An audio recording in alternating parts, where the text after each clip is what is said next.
आप सभी का स्वागत है success point and BST classes के यूट्यूब चैनल पर। दोस्तों, तो आज हम लोग बात करेंगे भारत के राष्ट्रीय प्रतीक से संबंधित कुछ महत्वपूर्ण प्रश्न के बारे में। तो दोस्तों, अगर आप अभी तक हमारे चैनल को सब्सक्राइब नहीं किया है तो प्लीज़ सब्सक्राइब कर ले और बेल आइकन दबाना न भूलें। आज मैं इस वीडियो में हम लोग बात करेंगे कि भारत के राष्ट्रीय प्रतीक से संबंधित कुछ महत्वपूर्ण प्रश्न जो आने वाले सभी एग्जामों के लिए हमारे लिए बहुत ही महत्वपूर्ण है। इस प्रश्न में हमें लगेगा कि कुछ बहुत ही साधारण प्रश्न है, लेकिन पूरे वीडियो को देखने के बाद पता चलेगा कि हमारे लिए कितने इम्पोर्टेंट वीडियो यह था। तो दोस्तों, अगर हमारे चैनल को सब्सक्राइब नहीं किया तो सब्सक्राइब कर ले और बेल आइकन दबाना ना भूलें। तो चलिए हम लोग स्टार्ट करते हैं। भारत के राष्ट्रीय ध्वज की लंबाई और चौड़ाई का अनुपात है। जी हाँ दोस्तों, भारत के राष्ट्रीय ध्वज जो है उसकी लंबाई और चौड़ाई का अनुपात क्या है? तो आप सभी को मालूम हो तो कमेंट जरूर कीजिए। वैसे इसका आंसर है 3:2। जी हाँ दोस्तों, भारत के राष्ट्रीय ध्वज की लंबाई और चौड़ाई का अनुपात 3:2 है। कभी कभी कंफ्यूज करने के लिए हमें क्वेश्चन कर दिया जाता है, जो क्वेश्चन नंबर 2 में दिखाया गया है। देखिए, भारत के राष्ट्रीय ध्वज की चौड़ाई और लंबाई का अनुपात यहाँ पर पूछा गया है, चौड़ाई और लंबाई का अनुपात। और प्रश्न 1 में पूछा गया था लंबाई और चौड़ाई का अनुपात। तो लंबाई और चौड़ाई का अनुपात जो था वह 2:3। और भारत के राष्ट्रीय ध्वज की चौड़ाई और लंबाई का अनुपात जो है, यहाँ पर हम लोग बिना किसी देर किए हुए 2:3 लगाएंगे। तो इस तरह के क्वेश्चन को हमको ध्यान से पढ़ना है कि क्या क्वेश्चन कह रहा है, उस तरह से हमको जवाब देना है। अगर लंबाई और चौड़ाई की बात करें तो 3:2 लगाएंगे बिना किसी देर किए हुए, और चौड़ाई और लंबाई की बात करें तो 2:3 लगाएंगे। अगले क्वेश्चन की बात करते हैं। भारत के राष्ट्रीय ध्वज के मध्य में बने धर्म चक्र का रंग क्या है? जी हाँ दोस्तों, हमारा जो राष्ट्रीय ध्वज है उसके मध्य में जो बना हमारा चक्र है उसका रंग कैसा होता है? तो इसका रंग होता है गहरा नीला। जी हाँ दोस्तों, हमारा राष्ट्रीय ध्वज के मध्य में जो बने धर्म चक्र है उसका रंग होता है गहरा नीला। अगले क्वेश्चन की बात करते हैं। भारत के राष्ट्रीय ध्वज के चक्र में कितनी तिलियां होती है? बहुत ही साधारण सी क्वेश्चन है, आप लोगों को इसका आंसर मालूम भी होगा। इसका आंसर है 24। भारत के राष्ट्रीय ध्वज के चक्र में कितनी तिलियां होती है? तो 24, यानी डी एस का आंसर हो गया। 5वां क्वेश्चन है। भारत स्वतंत्र भारत के राष्ट्रीय ध्वज का डिजाइन निम्नलिखित में से किसने बनाया था? ये बहुत ही इंपॉर्टेंट क्वेश्चन है, कई प्रकार के एग्जाम में पूछा गया। जैसे देख लें, आरआरबी एनटीपीसी में 2016 में पूछा गया था, जो हमारे भारत के राष्ट्रीय ध्वज का डिजाइन निम्नलिखित में से किसने बनाया था? तो इसका आंसर हो जाएगा पिंगाली वेंकैया। जी हाँ दोस्तों, पिंगाली वेंकैया ने हमारे ध्वज का डिजाइनिंग किया था। अगला क्वेश्चन देखते हैं, बहुत ही इजी क्वेश्चन है। भारत के राष्ट्रीय गान क्या है? भारत का राष्ट्रीय गान जो है क्या है? आप सभी को मालूम होगा, जन गण मन। हमारा राष्ट्रीय गान जन गण मन। नेक्स्ट क्वेश्चन की बात करते हैं। भारत के राष्ट्रीय गान के रचयिता कौन है? जी हाँ दोस्तों, हमारे राष्ट्रीय गान जनगण मन जो है उसकी रचयिता कौन है? तो आप सभी को मालूम होगा कि रविंद्रनाथ टैगोर हमारे भारत के राष्ट्रीय गान के रचयिता है। नेक्स्ट क्वेश्चन की बात करेंगे, उससे पहले देखिए, ये जो क्वेश्चन था भारत के राष्ट्रीय गान के रचयिता, ये क्वेश्चन भी आरआरबी एनटीपीसी में पूछा गया है।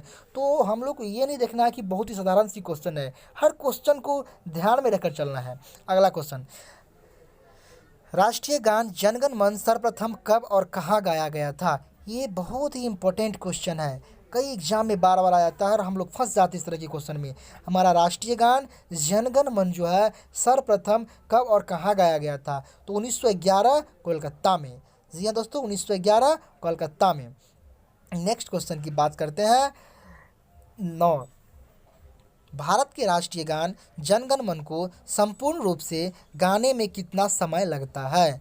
हमारा राष्ट्रीय गान जो है जनगण मन, उसे संपूर्ण रूप से गाने में कितना समय लगता है? तो बहुत ही साधारण सी क्वेश्चन है, 52 सेकेंड। जी दोस्तों, 52 सेकेंड में हम लोग अपने राष्ट्रीय गान को समाप्त कर लेते हैं।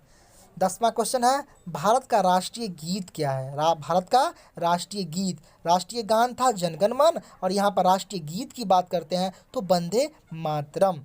अगला क्वेश्चन जो है देखेंगे 11 नंबर, भारत के राष्ट्रीय गीत के रचयिता। जी हाँ दोस्तों, हमारा राष्ट्रीय गीत की रचयिता, जो हमारा राष्ट्रीय गीत वंदे मातरम है, उसकी रचयिता कौन है? तो वहाँ पर बात की थी राष्ट्रीय गान की रचयिता, तो रविन्द्रनाथ टैगोर। यहाँ राष्ट्रीय गीत के रचयिता तो याद रखेंगे बंकिम चंद्र चटर्जी। राष्ट्रीय गीत की रचयिता बंकिम चंद्र चटर्जी। हम लोग क्वेश्चन को ध्यान से पढ़ेंगे, फिर उसका आंसर लगाएंगे। अगला क्वेश्चन देखते हैं क्या है।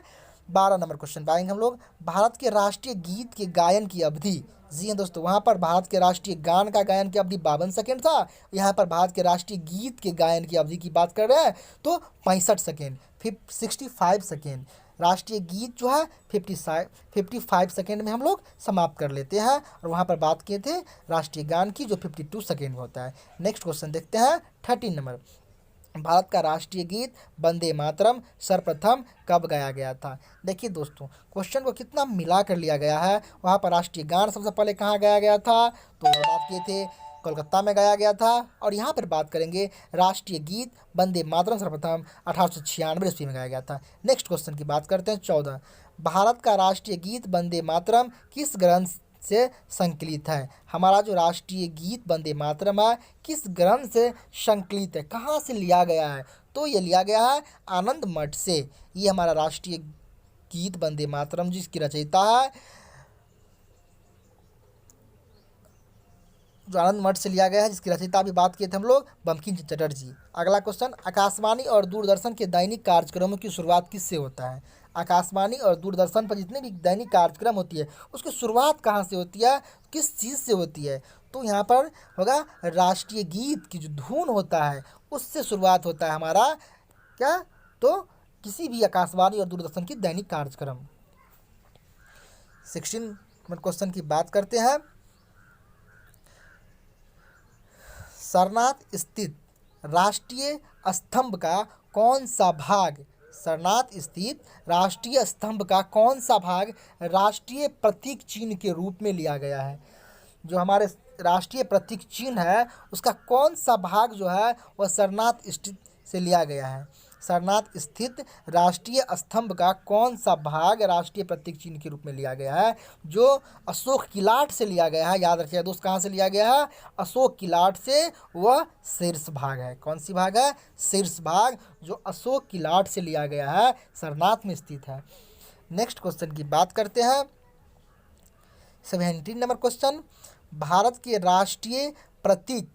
राष्ट्रीय प्रतीक में निम्नलिखित में से कौन सा पशु दृष्टिगत नहीं है? यहाँ से बात किया गया है कि दृष्टिगत नहीं है, तो यहाँ पर कौन सी नहीं है? तो हिरन, जो हिरन वह भारत के राष्ट्रीय प्रतीक में निम्नलिखित में से वह दृष्टिगत नहीं है। सिंह है, सांड को लिया गया है, घोड़ा को लिया गया है, परंतु हिरन नहीं है। तो दोस्तों सीरियल से याद रखेंगे, सिंह, सांड और घोड़ा है, परंतु हिरन नहीं है।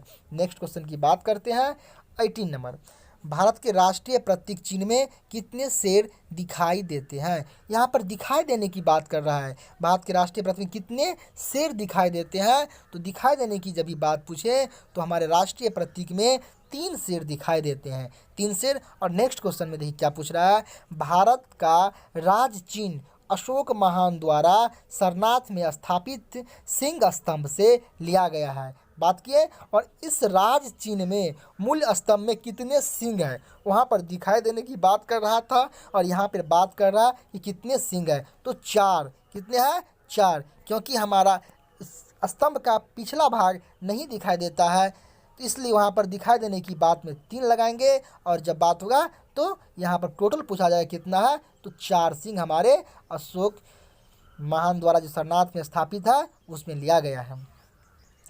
20 नंबर क्वेश्चन, भारत के राष्ट्रीय संवत के रूप में किस संबंध को मान्यता प्रदान की गई है? जी दोस्तों, हमारा राष्ट्रीय संबंध के रूप में किस संबंध को मान्यता प्राप्त की गई है?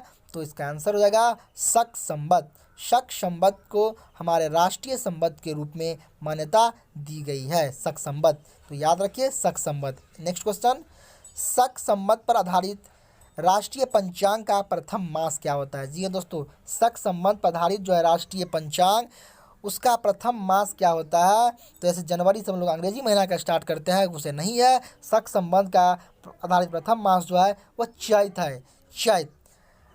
अगला देखेंगे 23 नंबर क्वेश्चन, 23 नहीं 22 नंबर, सॉरी। शक संवत पर आधारित राष्ट्रीय पंचांग अंतिम मास होता है। शक संवत आधारित राष्ट्रीय पंचांग का अंतिम मास कौन सा होता है? फाल्गुन। फाल्गुन मास अंतिम, और चैत मास जो होता है वो प्रथम मास है। भारत का राष्ट्रीय पशु है, बहुत ही इजी क्वेश्चन है, भारत का राष्ट्रीय पशु बाघ है। जी हाँ दोस्तों, भारत का राष्ट्रीय पशु जो है बाघ है। लेकिन चीता कभी नहीं लगाएंगे, कि चीता कभी देखकर हम लोग सस्पिशन में न पड़ जाएंगे। सिंह भी नहीं लगाएंगे। हमारा राष्ट्रीय पशु क्या है? बाघ। नेक्स्ट क्वेश्चन की बात करते हैं। बाघ से पूर्व भारत का राष्ट्रीय पशु था। जी हाँ दोस्तों, बाघ से पूर्व हमारा राष्ट्रीय पशु क्या था? टाइगर से पूर्व की बात करेंगे तो हमारा राष्ट्रीय पशु के बारे में, टाइगर से पूर्व हमारा राष्ट्रीय पशु था, वह था सिंह। सिंह की बात करेंगे। नेक्स्ट क्वेश्चन की बात करते हैं 25 नंबर। भारत का राष्ट्रीय पक्षी है। अब देखिए कितना इजी क्वेश्चन यहाँ पूछा गया है। भारत का राष्ट्रीय पक्षी क्या है? तो मयूर यानी पिकॉक। भारत का राष्ट्रीय पक्षी मयूर है। नेक्स्ट क्वेश्चन और लास्ट क्वेश्चन है दोस्तों आज का। तो भारत का राष्ट्रीय आदर्श वाक्य क्या है? हमारा राष्ट्रीय आदर्श वाक्य क्या है दोस्तों? तो हमारा राष्ट्रीय आदर्श वाक्य क्या है? सत्यमेव जयते। ये जो वाक्य है हमारा राष्ट्रीय वाक्य को लिया गया है। भारत का राष्ट्रीय वाक्य आदर्श वाक्य में सत्यमेव जयते लिया गया है। तो जी हाँ दोस्तों, आज हम लोग ने 26 क्वेश्चन की बात किए। वीडियो अच्छा लगा होगा तो लाइक और शेयर जरूर किया कीजिएगा। तब तक के लिए धन्यवाद।